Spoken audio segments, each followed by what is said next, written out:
আমি এখন যে রাস্তায় দাঁড়িয়ে আছি এটা হচ্ছে যে বানদেকি মানে সিকলিবান্ধা রোড। আর এটা কিন্তু সব থেকে ভয়ঙ্কর একটা রাস্তা।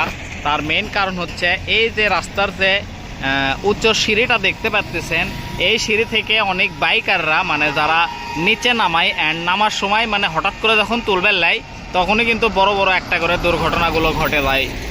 তো এটা রাস্তাটা আসলে মানে খুবই রিস্কে। তো আপনারা যারা যারা এই রাস্তায় চলাফেরা করেন তারা অবশ্যই কিন্তু একটু মানে দেখে শুনে চলাফেরা করবেন।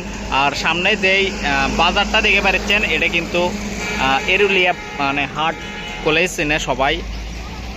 আর দেখেন রাস্তার মানে কি অবস্থা, গাড়ি ঘোড়া তো মনে করেন যে সেই ভরপুর জাম লাগেই থাকে অল টাইম। এনে আবার ট্রাকের পিছনে ট্রাক অল টাইম লাগে থুয়ে দিচ্ছে। আর তারপর আবার যে রিক্সাগুলো দেখেন না কত ভয়াবহ, সিরিয়াসলি।